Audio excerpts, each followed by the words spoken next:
I stood in my hallway holding my late wife's porcelain lamp. My daughter's voice echoed from yesterday. "Dad, you're going to fall over all this stuff." She was right. I'd tripped twice that week. But here I am at 68, living safely in my Portland home with things that still matter. No professional organizers, no harsh purging. Let me tell you how. My name is David. I'm 68 this year, and I've lived in this house in Portland for 35 years. My wife passed 8 years ago. Since then, I've been fine. Independent, managing on my own. That changed on a Tuesday night at 2 in the morning. I got up to use the bathroom. Didn't turn on the light because I knew this hallway like the back of my hand. 3 steps in, my foot caught on something.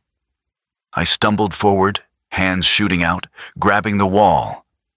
My heart hammered in my chest. I stood there in the dark, breathing hard. When I flipped the light switch, I saw what nearly took me down. Boxes. 15, maybe 20. Of them, stacked along the hallway. My wife's books, her gardening supplies, things I'd been meaning to sort through for years. I told myself it was fine. Just a close call. The next morning, Lisa showed up. My daughter lives 2 hours away in Eugene, but she has a key. She walked in, looked around, and I saw her face change. "Dad, this is dangerous." "I'm careful," I said. "You can't even walk through your own hallway." She moved into the living room. "Look at this. Newspapers stacked on the couch. Boxes everywhere. When did it get this bad?" I wanted to tell her it wasn't bad. But standing there, seeing my home through her eyes, I couldn't. "Every one of these things means something," I said quietly. Lisa sat down on the arm of the couch. "I know, Dad. But what happens when you fall and I'm 2 hours away?" I didn't have an answer for that. Before we go any further, please hit that like button and subscribe. This channel shares stories that can change how you think about aging. I promise this one will give you a different perspective. 2 weeks later, I had my regular checkup with Dr. Martinez. Everything checked out fine until the end. "How's the house, David?" she asked. "Fine. Why?" Falls are the leading cause of injury in adults over 65. Clutter's a major factor. She looked at me over her glasses. "Your daughter called me." My stomach dropped. "She's worried," Dr. Martinez continued. "And honestly, based on what she described, I am too." I sat there in that clinic office, staring at the poster about bone density on the wall. Lisa was right. The doctor was right. But when I thought about getting rid of her things, about boxing up 35 years of memories, my chest tightened. That night, I walked through every room. The spare bedroom full of craft supplies she never got to use. The garage with my old woodworking tools I hadn't touched in 3 years. The kitchen cabinets packed with duplicate dishes and appliances. Every single item had a story. How do you throw away your life? Lisa called 3 days later with a recommendation. A professional organizer named Michelle. Highly rated, specialized in senior downsizing. "She can help you sort through everything systematically," Lisa said. "Take the emotion out of it." That should have been my first warning sign. Michelle arrived on a Saturday morning with rolling bins, color-coded labels, and a clipboard. Early 40s, efficient smile, all business. "Okay, David, let's get started." She set 3 bins in my living room. Keep, donate, trash, simple system. If you haven't used it in a year, it goes. "A year?" I asked. "That's the rule. Trust me, it works." We started with the living room. She held up a photo album from 1983. When's the last time you looked at this? I don't know. A while. Donate pile. She set it down before I could respond. Wait, that's... You can always take photos of the photos if you want to keep the memories. She was already moving to the next item. A lamp my wife bought on our anniversary trip to Seattle. Do you use this? Sometimes. You have 4 other lamps in here. Donate. I felt my jaw tighten. Every item she touched, she had a reason to remove it. The decorative plates on the wall, the extra blankets in the closet, the books I'd been meaning to read. Michelle, these things matter to me. She looked up from her clipboard. I understand. But we need to be realistic about what you actually need versus what's taking up space. By the end of the first session, we'd filled 2 donation boxes. I paid her $150 and she scheduled our next appointment. The second session, we tackled the spare bedroom. Boxes of craft supplies my wife had collected. Fabric, yarn, half-finished projects.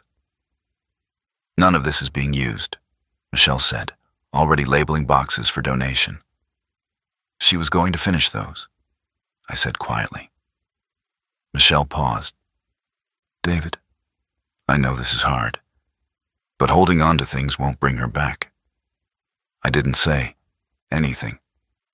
What could I say? The third session broke me. We were in the garage. Michelle pulled a tarp off my table saw. When did you last use this? 3 years, maybe 4. And these? She gestured to the wall of hand tools. Chisels, planes, mallets. 40 years of woodworking equipment. Those were mine. I built furniture with those. The crib Lisa slept in. Our kitchen table. That's wonderful. But if you're not using them anymore, I might, I interrupted. Michelle set down her clipboard. David, we've been at this for 3 sessions now. You've resisted almost every suggestion I've made.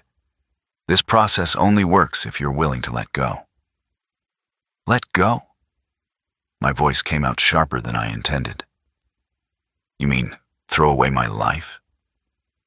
I mean make practical decisions about, I think we're done here. Michelle blinked. We still have 2 more rooms to, I said we're done. Thank you for your time. She packed up her bins without another word.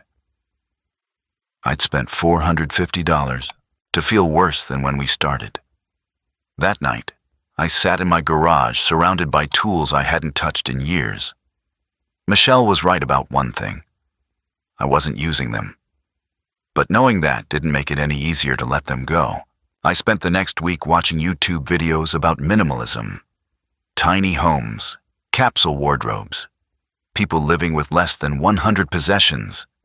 They all looked so free, so unburdened. I ordered a book about decluttering. The method was simple. Hold each item, ask if it sparks joy. If not, let it go. I thought, maybe this is what I need. A fresh start. I began on a Monday morning. 8 boxes of books I'd collected over the years. Did they spark joy? Most of them I hadn't opened in a decade. Out they went. 12 boxes of kitchen items. Extra pots, duplicate utensils, gadgets I never used.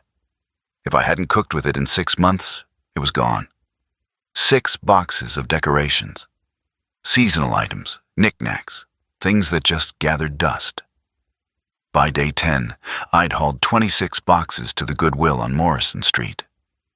My house looked different, clean, spacious. I could walk through the hallway without turning sideways. The counters were clear. The closets had room to breathe. I felt accomplished. Then Thursday evening came. I reached for my favorite coffee mug. The blue one with the chipped handle my wife gave me on our 20th anniversary. I opened the cabinet. It wasn't there. I checked the dishwasher, the other cabinets. Then I remembered. I donated it 3 days ago because the handle was broken and I had 6 other perfectly good mugs. I stood in my kitchen holding a plain white mug and felt something crack inside me. I sat down in the living room. The walls were bare. I'd removed all the photos except one.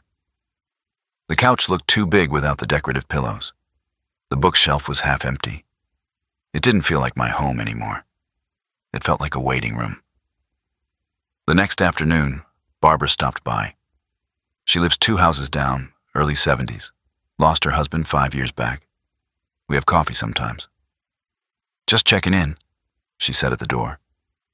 Then she looked past me into the house. Her expression changed. "Oh, did you move out?" "No, just decluttered." She stepped inside slowly, like she was entering a stranger's house. It looked so empty. That word hit me harder than it should have. "I was trying to simplify," I said. Barbara touched my arm. "David, are you okay?" I wasn't. I realized I wasn't okay at all. After she left, I sat in that sparse living room and thought about what I'd done. I'd removed 30% of my possessions in 10 days. Books my wife loved. Kitchen items we'd used for decades. Decorations from Christmases and birthdays and ordinary Tuesdays. I'd erased pieces of my life thinking it would make things easier. It didn't. It made everything worse. The next morning, I drove back to the Goodwill on Morrison Street. I explained to the worker that I'd donated some things by mistake. Could I look through recent donations? She let me into the back room. I found 3 boxes with items I recognized. The blue mug wasn't there. Someone had already bought it. But I retrieved photo albums, some of my wife's books, a few decorations. Driving home with those 3 boxes in my passenger seat, I realized something. Minimalism works for some people. But you can't declutter grief. You can't organize away loneliness. Doing the right thing isn't supposed to feel like dismantling your entire life. 2 weeks later, Lisa called with another idea. "Come stay with us for a while. We'll go through everything together. Take our time." I didn't want to be a burden, but I also didn't know what else to do. I packed essentials only. Clothes, toiletries, a few books. Everything else went into a storage unit on Powell Boulevard. 10 by 15 feet, $180 a month. Lisa insisted on paying for it. Her guest room was nice, clean sheets, a window overlooking their backyard. But it wasn't mine. The first Saturday, we drove to Portland to sort through the storage unit. Lisa brought Tom, her husband. He's 45, works in accounting, practical about everything. "Let's make 3 piles," Lisa said, exactly like Michelle had. "Keep, donate maybe?" We lasted 2 hours before the first argument. I held up a box of holiday decorations, ornaments from when Lisa was little. "We should keep these," I said. "Dad, I have my own ornaments now." Lisa's voice was patient but firm. "We need to be realistic. These are from your childhood." "I know. But where are you going to put them?" I didn't have an answer. That was the problem. I didn't have answers for anything anymore. Tom jumped in. "David, what if we took photos of everything?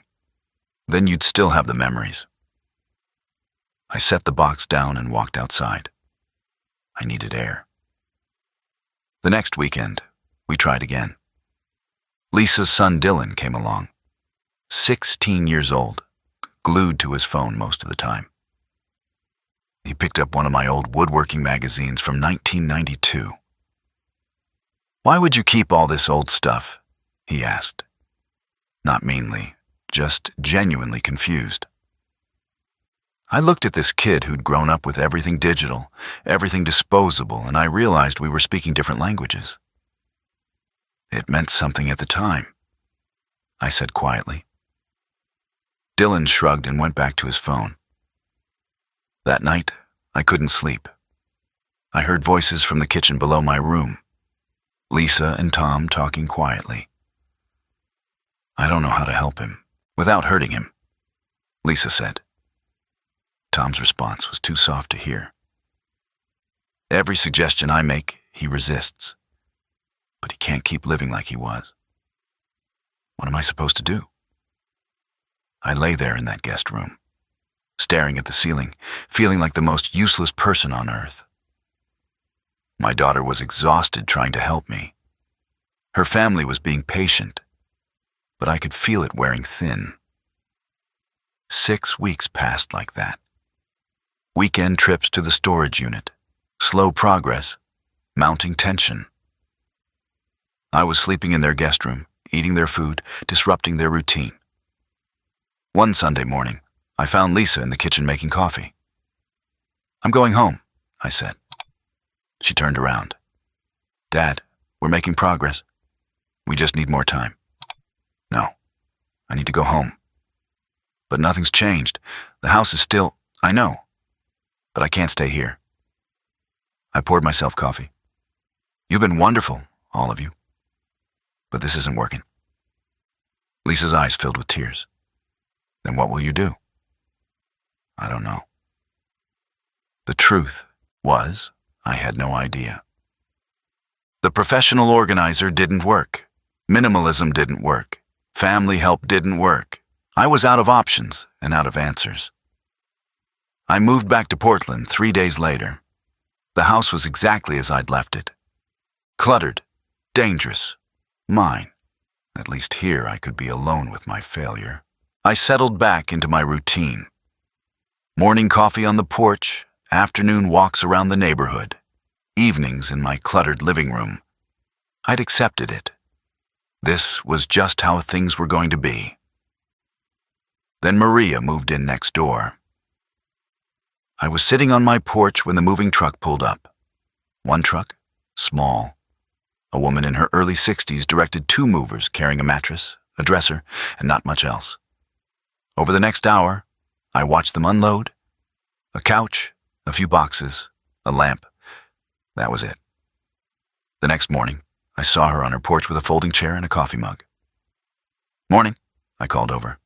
Good morning. She had a kind face. Tired, but kind. Just moved in?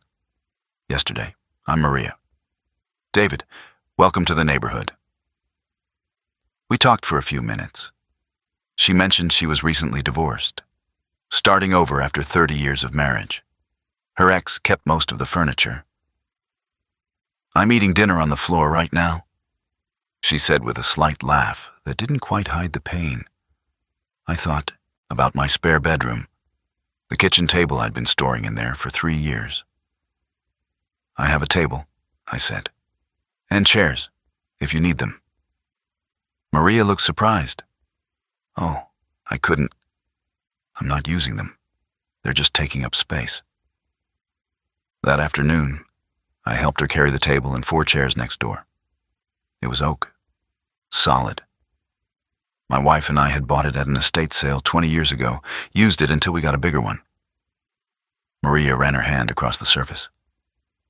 This is beautiful. It's yours now. The way she looked at that table, like it was the most valuable thing in the world, something shifted in my chest. A week later, Maria mentioned she needed bookshelves. I thought about my spare bedroom. 2 full bookshelves packed with books I'd already sorted through. Come take a look, I said. She followed me inside. I hadn't had anyone in my house since Lisa left 6 weeks ago. Maria didn't comment on the clutter. She just looked at the bookshelves. These are perfect. But David, I can't keep taking your things. You'd be doing me a favor, honestly. We started meeting for coffee on my porch most mornings. She told me about her marriage ending, about teaching 2nd grade for 32 years, about starting over at 62 with almost nothing. I told her about losing my wife, about failing at every attempt to declutter, about feeling stuck. You're not stuck, Maria said. "You're holding on." There's a difference. Over the next 2 weeks, Maria came over several times. She'd mention needing something, a lamp, cooking pots, mixing bowls. Each time, I'd realize I had extras. But here's what made it different. She'd tell me how she was going to use each item. The lamp would go in her reading corner, the pots would be for Sunday meal prep, the mixing bowls for baking bread. One afternoon, helping her arrange things in her apartment, I realized something. These items weren't disappearing. They were continuing. Different home, different person, but still mattering. I didn't need to hold on to everything. I needed to know the things I loved would still be loved. 6 months after meeting Maria, my house looks different. The hallway is clear. I installed safety rails for $200. Better lighting. I can walk through at night without fear of tripping. The spare bedroom isn't packed anymore. I kept my wife's favorite books, donated the rest to the library in her name. The craft supplies went to an art teacher at the elementary school down the street. My garage still has tools, but not all of them. 3 months ago, Barbara mentioned her grandson Kevin was taking woodworking at community college. 19 years old, needed equipment but couldn't afford it. I gave him my table saw and most of my hand tools. Last week, he stopped by to show me a cutting board he'd made.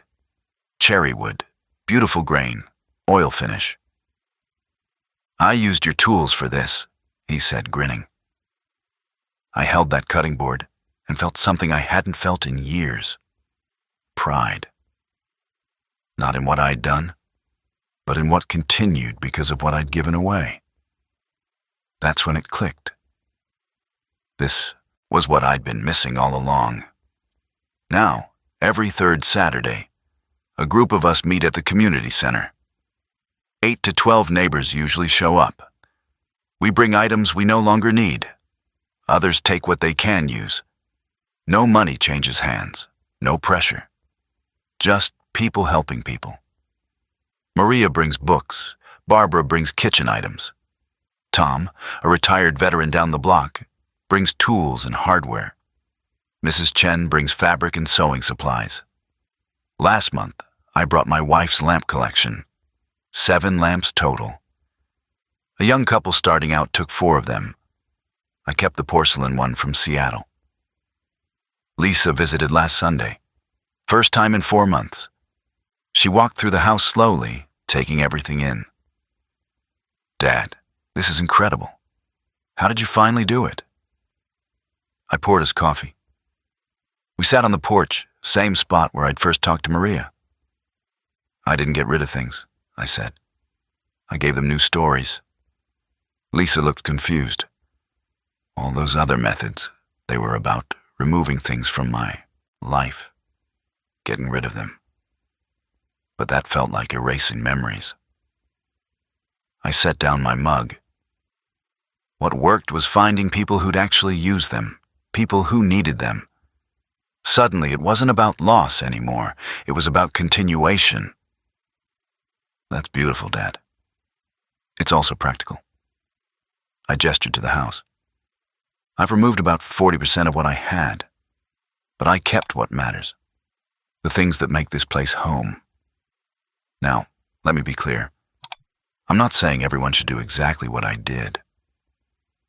Your situation might be different. You might not have a Maria next door or a Barbara down the street. You might need to downsize more than I did, or less. But here's what I learned. First, decluttering doesn't have to mean erasing your past. It can mean letting your past continue in new ways. Second, the people telling you to be systematic and emotionless aren't wrong, they're just incomplete. Yes, you need to be practical. But you also need to honor what these items mean to you. Third, community matters more than I realized. The solution wasn't in my house. It was in the connections around me. Fourth, it takes time. 6 months to get where I am now. And I'm not done. I'm still sorting through things, still finding people who need what I have. I'm 68 years old. I live alone in my Portland home. It's safer now. I can move around freely. But it still feels like mine. The porcelain lamp sits on my side table. My wife's favorite books are on the shelf. Photos line the hallway. I haven't erased anything. I've just made room for both the past and the present. If this story resonated with you, please like this video, subscribe, and share it. I'd love to hear from you. What's your plan for decluttering as you age? What are you holding on to that you can't let go of? Leave a comment below. Some things are worth keeping. Some things are worth passing on. The trick is knowing which is which. And that's different for everyone.